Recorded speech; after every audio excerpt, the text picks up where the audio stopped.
మనతో పాటు పృథ్వీ ఉన్నారు. నిరుద్యోగుల సంబంధించి వాళ్ళు ఒక కార్యాచరణ ప్రకటించారు. అదేంటి ఏందని వాళ్ళని అడిగి తెలుసుకుందాం. అన్న ఏంటి అసలు నిరుద్యోగులకు సంబంధించి ఇప్పటివరకు ఎవరు మేధావులు మాట్లాడటం లేదు. గతంలో చూసిన ఆకునూరి మురళి గాని, కోదండరాం గాని వీళ్ళెవ్వరూ అసలు కనబడతలేరు వీళ్ళకి సంబంధించి. సరే వాళ్ళది పక్కకు పెడితే విద్యార్థులు అయితే చాలా జెన్యూన్ సమస్య ఉన్నది.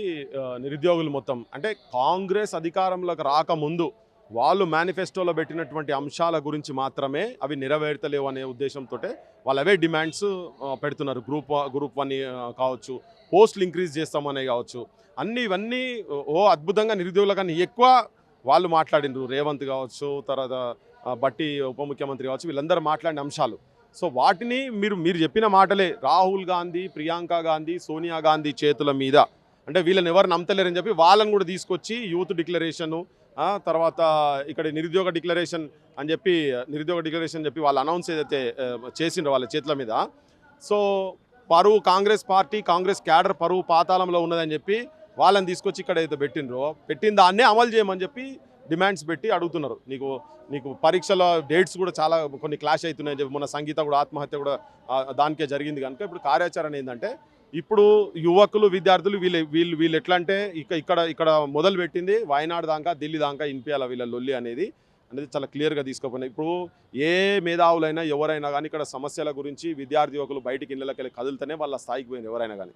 ఓకే, ఇప్పుడు ఎవరైనా కానీ ఆత్మవిమర్శ చేసుకోవాలి, మనం ఎవరి పక్షాల ఉన్నాం, ఎవరి పక్షాల కొట్లాడుతున్నాం అని చెప్పని. కానీ ఒకటి మాత్రం కోదండరాంకు మాత్రం మేము చాలా క్లియర్గా చెప్పేది ఏంటంటే, నువ్వు ఉద్యమకారులకు తర్వాత ఇక్కడ ఉన్నటువంటి నిరుద్యోగులకు ప్రతినిధి అనే పోజులు కొట్టుకుంటూ ఆడ తిరుగుతున్నావు కదా, మొత్తం నీ ఒక్కనికే అపాయింట్మెంట్ ఇస్తున్నాడు ఎవరు ఆయన, మొత్తం నీకు బాగా ఇప్పుడు క్లోజ్ అయిపోయారు కనుక ఎవరు ముఖ్యమంత్రి నేనే. సో నువ్వు కనుక వీళ్ళని అడ్డం పెట్టుకొని నువ్వు పదవులకు రావాలని చెప్పిన ప్రయత్నం నువ్వైతే చేస్తున్నావో, నువ్వు ఆ పదవిలోకి పోతే మాత్రం నిన్ను మాత్రం వదిలిపెట్టేది లేదు. నువ్వేమైనా జరిగితే వీళ్ళందరికీ ఇప్పుడు వీళ్ళు డిమాండ్స్ ఏవైతే చేస్తున్నారో డిమాండ్స్ అన్ని నెరవేర్చాల్సిన అవసరం ఉన్నది. అవి అయిన తర్వాతే నువ్వేమైనా పదవులకు గతంలో వీళ్ళంతా ముందుండి నడిపించారు. ఇప్పుడు ఆ ప్రాబ్లమ్స్ అన్ని మేము సాల్వ్ చేస్తామని ఇప్పుడు కాంగ్రెస్ పార్టీ అధికారంలోకి వచ్చింది. అధికారంలోకి వచ్చిన తర్వాత అసలు పట్టించుకోవట్లేదు. దాన్ని ఎందుకు ఇట్లా అహంకారం పెరిగింది బాగా వాళ్ళకు.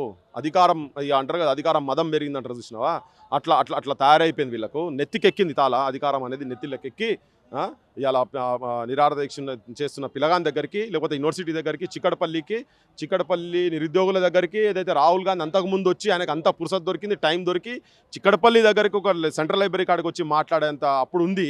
మరి ఇప్పుడు గవ్వే ఇష్యూస్ వీళ్ళు మాట్లాడుతున్నారంటే కనీసం గవర్నమెంట్కి కాదు కదా, ఎవరు ఒక్కరు కూడా వచ్చి మాట్లాడాల్సిన సోయలేదు. అంటే వీళ్ళ రాజకీయ అవసరాల గురించి నువ్వు ఏంది ఆ గద్దెలెక్కేటందుకు, నీ పార్టీ అధికారంకి వచ్చేటందుకు ఏ గడ్డి అనేది తింటా అని చెప్పి, ఏ స్థాయికైనా పోతా, ఎంత నీచమైన స్థాయికైనా పోతా అని చెప్పని అనుకొని వాళ్ళ మనోభావాలను వాడుకునే ఉద్దేశంతో ఆడికి పోయి పోయి కూర్చొని చిక్కడపల్లికి వచ్చింది కదా. ఇలా మరి వాళ్ళ కనబడతలేదా?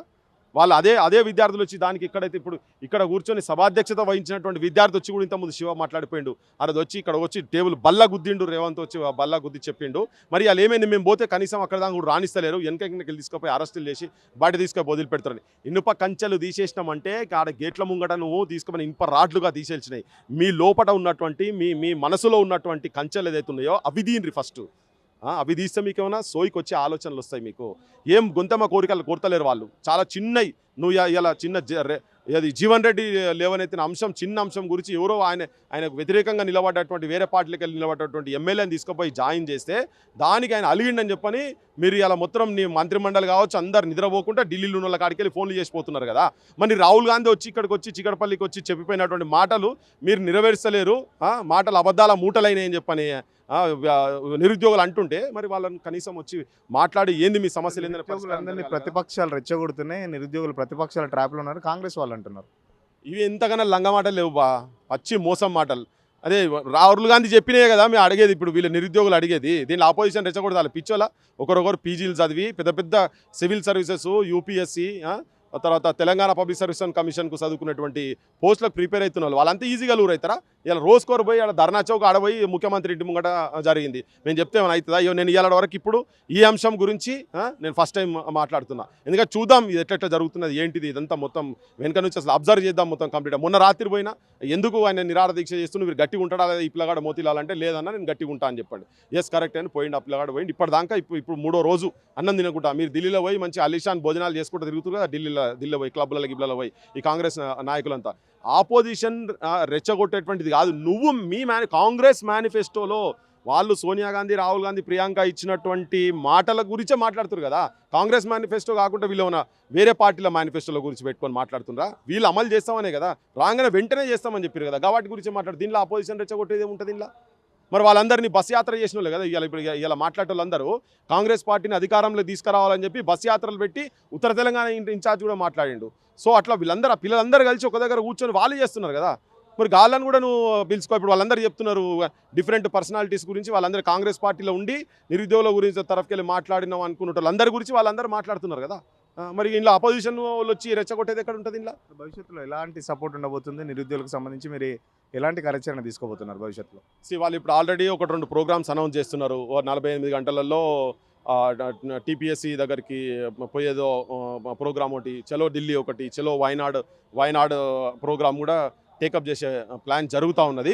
నిజంగా కూడా ఏంటంటే వైనాడు ప్రజలకు కూడా చెప్పాలి వీళ్ళు ఎంత అబద్ధాల కోరులు వీళ్ళు అనేది తెలియాలి. అట్లీస్ట్ అక్కడికి పోతేనన్నా ఆడ సెగదలుతూ వచ్చి ఇక్కడ ఉన్న వీళ్ళ సమస్యలు ఉన్న పరిష్కారం అయితే అని చెప్పని అక్కడ కూడా పోవాలి. ఎందుకంటే అక్కడ ఇప్పుడు ఆడ ఎలక్షన్ ఉంది, ప్రియాంక గాంధీ నిలబడుతుంది కాబట్టి దేశం సూపులు మొత్తం అక్కడ ఉంటాయి కాబట్టి అక్కడ కనుక సెగ పుట్టి అక్కడ జనాలకు ఇక్కడ యువకులను మోసం చేసిరని చెప్పి తెలంగాణ యువకులకు మాట ఇచ్చి అబద్ధాలు ఆడిరని చెప్పని వాళ్ళకు తీసుకుపోవాలని చెప్పని అక్కడ కావచ్చు ఢిల్లీలో కూడా పోయి కూర్చొని ఢిల్లీ ప్రజలకు కూడా చెప్పాలి, దేశం మొత్తం చెప్పాలనే ఉద్దేశంతో వాళ్ళు ప్రామిస్ చేసినటువంటివే తీసుకుపోయి పెడతాం. ఒకవేళ వాళ్ళు వచ్చి పిలిపించుకొని ఇవన్నీ వీళ్ళు అన్యాయం చేసిరనుకో మాకు ఆ పని ఉండదు కదా. ఇక మేము వయనాడు పోవాల్సిన పని లేదు, ఢిల్లీ పోవాల్సిన పని లేదు. నువ్వు ఆపోజిషన్కి నువ్వు ఎందుకు ఛాన్స్ ఇస్తున్నావు? ఒకవేళ నువ్వు అన్నట్టుగానే అంటున్నారు అనుకో, ఎందుకు ఇస్తున్నావు ఛాన్స్?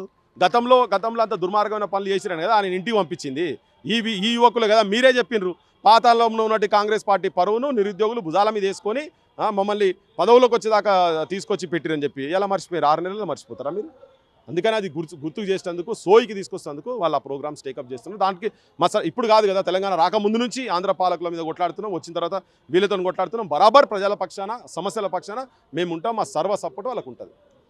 హామీ ఇచ్చినట్టు వాళ్ళకు నిరుద్యోగులకు సంబంధించి న్యాయం చేయకపోతే ఖచ్చితంగా భవిష్యత్ కార్యాచరణ చాలా తీవ్రంగా ఉంటుందని వాయనాడు ఢిల్లీ వేదికగా ప్రోగ్రాం చేస్తూ మొత్తం దేశవ్యాప్తంగా ప్రియాంక గాంధీ కానీ రాహుల్ గాంధీ చేసిన మోసాన్ని అంతా దేశానికి మొత్తం తెలిసే విధంగా మా కార్యాచరణ ఉంటుందని చెప్పేసి ఉద్యమకారులు చెప్తున్న పరిస్థితి. కెమెరా పర్సన్ రాజుతో సురేష్, సిగ్నల్ టీవీ, సోమాజిగూడ నుంచి.